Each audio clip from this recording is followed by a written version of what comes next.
సిటీలో వరుస రోడ్డు ప్రమాదాలు ప్రజలను వణికిస్తున్నాయి. యాక్సిడెంట్లలో చిన్నపిల్లలు చనిపోవడం పేరెంట్స్ కు తీరని శోకాన్ని మిగులుస్తున్నాయి. పగటిపూట సిటీలో నగర శివార్లలో హెవీ వెహికల్స్ యథేచ్ఛగా తిరుగుతున్నాయి. దీంతో నిన్న ఒక్కరోజే జరిగిన ప్రమాదాల్లో 2 చిన్నారులు ప్రాణాలు కోల్పోయారు. పోలీసుల నిర్లక్ష్యంపై విమర్శలు రావడంతో అలర్ట్ అయ్యారు. పంజాగుట్ట, షేక్పేట్లలో తనిఖీలు చేపట్టారు. భారీ వాహనాలను సిటీలో లోపలికి రాకుండా చర్యలు తీసుకుంటున్నారు. సిటీలోకి హెవీ వెహికల్స్ రాకుండా చర్యలు చేపట్టామంటున్న హైదరాబాద్ ట్రాఫిక్ డీసీపీ రాహుల్ హెగ్డేతో మా reporter Anil face to face. Road accidents అనేవి చాలా ఎక్కువగా పెరిగిపోతున్నాయి. ముఖ్యంగా హెవీ వెహికల్స్ ద్వారా ప్రాణాలు పోతున్న సిచ్యువేషన్ అయితే మనకు కనిపిస్తుంది. అయితే ఇందులో ముఖ్యంగా చిన్నపిల్లలే దీని బారిన పడి మృత్యువాత పడుతున్న పరిస్థితి. అయితే దీనికి సంబంధించి మనతోటి మాట్లాడడానికి అసలు ఎలాంటి చర్యలు తీసుకుంటున్నారు, హెవీ వెహికల్స్ సంబంధించి ఏ టైమింగ్స్ మెయింటైన్ చేయాలి, అసలు హెవీ వెహికల్స్ సిటీలోకి రావాలంటే ఎలాంటి చర్యలు తీసుకోవాలనే దాని మీద మాట్లాడడానికి మనతో పాటు హైదరాబాద్ ట్రాఫిక్ డీసీపీ రాహుల్ హెగ్డే గారు ఉన్నారు. వారితో మాట్లాడే ప్రయత్నం చేద్దాం. సార్ చెప్పండి, ముఖ్యంగా ఈ మధ్య కాలంలో చూసుకుంటే రోడ్డు యాక్సిడెంట్స్ అనేవి చాలా ఎక్కువగా పెరిగిపోతున్నాయి. ముఖ్యంగా చిన్నపిల్లలు దీని బారిన పడి చనిపోతున్న పరిస్థితి, హెవీ వెహికల్స్ ముఖ్యంగా. సో వీటిని బట్టి మీరు ఎలాంటి చర్యలు తీసుకుంటున్నారు, అసలు హెవీ వెహికల్స్కి సంబంధించి ఏవేవి హెవీ వెహికల్స్ కిందకి వస్తాయి? ఇంటర్ స్టేట్ గూడ్స్ వెహికల్స్, ఒక స్టేట్ నుంచి ఇంకొక స్టేట్ ఏది వెళుతుంది, ఇలాంటి vehicles they should not enter the city.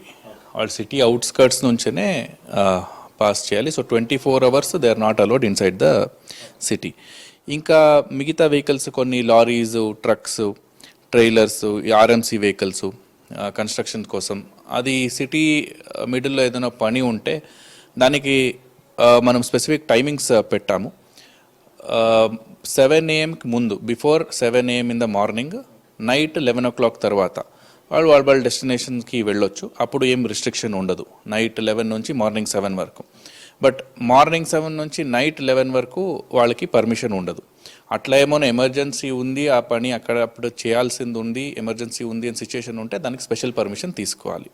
లేదంటే ఆ వెహికల్స్ని మనము వాళ్ళకి నో ఎంట్రీ చలాన్ పెట్టి కొన్ని FIRs కూడా చేస్తున్నాము. సో అట్లానే మీడియం గూడ్స్ వెహికల్స్ ఉంటుంది. ఈ మీడియం గూడ్స్ వెహికల్స్ని వాళ్ళు కూడా before 8 AM in the morning, లేదంటే 9 o'clock ఇన్ ద నైట్, ఈ రెండు after 9 o'clock in the night okay. లేదంటే మధ్యాహ్నం టైంలో 12 to 4 ఈ టైంలో వాళ్ళు ప్లై కావచ్చు. సో ఈ టైం కాకుండా వేరే టైంలో ప్లై చేస్తే డెఫినెట్లీ వాళ్ళ మీద కూడా చర్యలు తీసుకుంటాం. అదే ప్రైవేట్ బస్సెస్ ఉంటుంది, ఎవరు ప్యాసింజర్ని ఎక్కించుకోండి, ఇంటర్ స్టేట్ కావచ్చు, ఇంటర్సిటీ కావచ్చు. సో వీళ్ళు కూడా నైట్ 10 o'clock నుంచి మార్నింగ్ 8 AM ఈ టైంలోనే వాళ్ళు ప్లై కావాలి. వేరే టైంలో ప్యాసింజర్స్ని ఎక్కించుకోవడం కానీ సిటీ ఎంటర్ కావడం కానీ చేయవద్దు. ముఖ్యంగా చూసుకుంటే నిన్న జరిగిన సంఘటన మీకు తెలిసే ఉంటుంది. ఫిలిం నగర్ దగ్గర హెవీ వెహికల్ కారణంగా ఒక చిన్న పాప, 10 ఏళ్ల పాప చనిపోయిన సిచ్యువేషన్.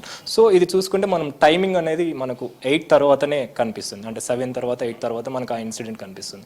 సో మీరు అన్నట్టుగా బిఫోర్ 6, బిఫోర్ 7 అనేది వాళ్ళకి అలో ఉండదని చెప్పేసి, కానీ ఇక్కడ జరిగిన సిచ్యువేషన్ వేరే ఉంది. సో దీని మీద మీరు ఏం మాట్లాడతారు? అవును, అది నో ఎంట్రీ టైంలో వచ్చింది. అంటే చాలా రూట్స్ ఉన్నాయి సిటీకి ఎంటర్ కావడానికి. సో చాలా రూట్స్ని మనం కూడా కవర్ చేస్తున్నాము. సో వీళ్ళు సిటీ లోపల ఎక్కడ కూడా మనకు కనిపిస్తే అక్కడ నియరెస్ట్ జంక్షన్లో ఎవరు ఉంటారు వాళ్ళు నియరెస్ట్ ఆఫీసర్కి అలర్ట్ చేస్తారు. అలర్ట్ చేసి వాళ్ళని ఆ వెహికల్ని మనం పట్టుకోండి, దానిపైన చర్యలు తీసుకుంటాము. ఈ చర్యల విషయానికి వస్తే టైమింగ్స్ ఒకవేళ వీళ్ళు మెయింటైన్ చేయకుండా సిటీలోకి ఎంట్రీ ఇస్తే మీరు ఏ విధమైన చర్యలు తీసుకుంటారు? వాళ్ళకి సంబంధించి మీరు ఎలాంటి చర్యలు తీసుకుంటున్నారు? రాంగ్ టైమింగ్స్లో వస్తే నో ఎంట్రీ అని ఫైన్స్ ఉంటుంది. సో MV Act కింద నో ఎంట్రీ మీద మనం ఫైన్ లెవీ చేస్తాము. అదే కాకుండా మనకు క్రిమినల్ కేసెస్ కూడా టైంలో వస్తే బస్ని కానీ ఆ హెవీ వెహికల్ని కానీ సీజ్ చేసి దాన్ని మనము FIR చేసి కోర్టులో ప్రొడ్యూస్ చేస్తాం. ఇప్పుడు ఈ ఇన్సిడెంట్స్ ఏవైతే జరుగుతున్నాయో ముఖ్యంగా చిన్నపిల్లలే ఎక్కువగా ఇన్సిడెంట్స్కి బారిన పడుతున్నారు. అంటే ఉదయం సమయంలో స్కూల్కి వెళ్ళే టైం కావచ్చు, పీక్ స్టేజ్ అనమాట. సో ఇలాంటి వాటి మీద మీరు ఎలాంటి అవగాహన కార్యక్రమాలు చేస్తున్నారు, అంటే ఏ విధమైన చర్యలు తీసుకునే అవకాశం ఉంది రానున్న రోజు?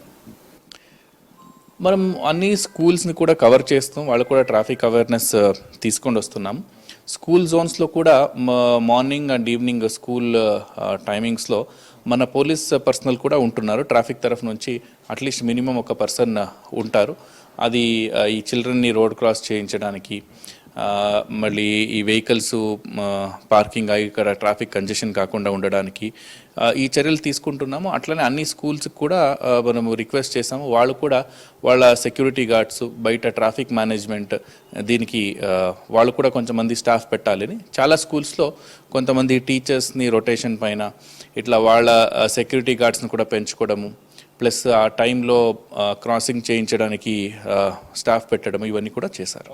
అంటే ఇంకా లాస్ట్గా చూసుకుంటే ఈ హెవీ వెహికల్స్, గూడ్స్ కావచ్చు, ఇవన్నీ కూడా టైమింగ్ మెయింటైన్ చేయకపోవడంలో సిటీలోకి వస్తున్నాయి అని అంటున్నారు. సో మీరు ఎలాంటి చర్యలు, కట్టుదిట్టమైన చర్యలు తీసుకుంటున్నారు? అంటే ఇప్పుడు నిన్న జరిగిన ఇన్సిడెంటే కావచ్చు, గతంలో జరిగిన ఇన్సిడెంట్స్ కావచ్చు, వీటన్నిటి తీసుకొని మీరు ఏ విధమైన చర్యలు తీసుకోబోతున్నారు? వెహికల్ డెన్సిటీ ఎక్కువ ఉంది. ఆల్మోస్ట్ మనకు దీనికి ముందే 10 o'clock ముందే ఏదైనా వెహికల్స్ వస్తే డీటైన్ చేసి 10 o'clock తర్వాత వాళ్ళని రిలీజ్ చేయడం కూడా జరుగుతుంది. అన్ని పోలీస్ స్టేషన్ని అలర్ట్ చేసాము, అందరు స్టాఫ్, జంక్షన్ స్టాఫ్ని కూడా అలర్ట్ చేసాము. అలర్ట్ చేసి ఇలాంటి వెహికల్స్ రాంగ్ టైమింగ్స్లో ఎక్కడ వస్తే కూడా దాన్ని ఇమీడియట్గా సీజ్ చేసి దాని మీద కేసు పెట్టాలి అని ఇన్స్ట్రక్షన్స్ ఇవ్వడం జరిగింది. మరి ముఖ్యంగా చూసుకుంటే ట్రాఫిక్ విషయానికి వస్తే, అంటే ఈ గూడ్స్ వచ్చే టైం ఏదైతే ఉందో ఆఫ్టర్ 7 అనేది రాకూడదు లోపలికి, సిటీ లోపలికి అనేది ఎంట్రీ లేదు. కానీ ఇక్కడ చూసుకుంటే ట్రాఫిక్ పోలీసులు కూడా ఆఫ్టర్ 9:30 మనకు కనిపిస్తున్న సిచ్యువేషన్, లేదా 9 తర్వాత కనిపిస్తున్న సిచ్యువేషన్. అంటే వాళ్ళ విధులకు సంబంధించి ఆ టైమింగే మెయింటైన్ చేస్తున్నారు. సో బిఫోరే ఇది జరగడం, ఆ తర్వాత ట్రాఫిక్ పోలీసులు ఎంట్రీ ఇవ్వడం, ఇలాంటివన్నీ జరుగుతుంది. సో వీటి మీద మీరు ఎలాంటి ఫోకస్ పెడుతున్నారు? అంటే బిఫోర్ అంటే ట్రాఫిక్ పోలీస్ ఆల్ జంక్షన్స్ని కవర్ చేస్తారు, యూజువలీ జంక్షన్స్లో ఉంటారు. అండ్ నైట్ మనకు ట్రాఫిక్ తగ్గిన తర్వాత 10 o'clock తర్వాత ఓన్లీ స్మాల్ కాంపోనెంట్ ఉంటుంది, ఏదైతే ఇంపార్టెంట్ జంక్షన్స్ ఉంటుంది అది ఇంపార్టెంట్ జంక్షన్స్ని కవర్ చేస్తాము. సో మిగతా ప్లస్ నైట్ డ్యూటీ ఆఫీసర్స్ ఉంటారు. సో మార్నింగ్ చేసినంత full fledged number of officers night టైంలో అవసరం ఉండదు. నైట్ టైం ట్రాఫిక్ కూడా తక్కువ ఉంటుంది. సో ఆ టైం అంతా అవసరం ఉండదు, ఎంత అవసరం ఉంది అంతమంది నేను పెట్టడం జరిగింది. ఇలాంటి ఇన్సిడెంట్స్ అనేవి మనకు అర్లీ మార్నింగ్ టైంలోనే జరుగుతున్నాయి. సో బిఫోర్ 9 జరగడం, అంటే 7 ఆఫ్టర్ 7 జరగడం జరుగుతుంది కదా. సో దీనికి ఏమైనా ఆల్టర్నేట్గా ఏమైనా ప్లాన్ చేసే అవకాశం ఉందా? ప్లానింగ్స్ ఏమైనా ఉన్నాయా నెక్స్ట్? అంటే ఇప్పుడు మనకు నైట్ టైంలో కూడా సఫిషియెంట్ కాంపోనెంట్, సఫిషియెంట్ రిసోర్సెస్ ఉంటుంది. అర్లీ మార్నింగ్ కూడా ఉంటారు. ఇప్పుడు ఈ ఇన్సిడెంట్ జరిగింది మీరు చెప్పినలాగా ఇది 8 తర్వాతనే జరిగింది. సో ఆ జరిగినప్పుడు కూడా మన స్టాఫ్ అందరూ కూడా అవైలబుల్ ఉన్నారు. మొత్తానికైతే ఈ ఏదైతే హెవీ వెహికల్స్ ఉన్నాయో, హెవీ వెహికల్స్ కూడా బిఫోర్ 7 సిటీ లోపలికి ఉంటాయని చెప్పేసి, అంటే తర్వాత సిటీలోకి అలో ఉండదని చెప్పేసి కూడా, అలాంటి వాళ్ళు ఎవరైనా వస్తే కఠిన చర్యలు తీసుకుంటామని చెప్పేసి కూడా డీసీపీ రాహుల్ హెగ్డే చెప్తున్నారు. కెమెరా పర్సన్ సైదుల్తో అనిల్, V6 న్యూస్, హైదరాబాద్.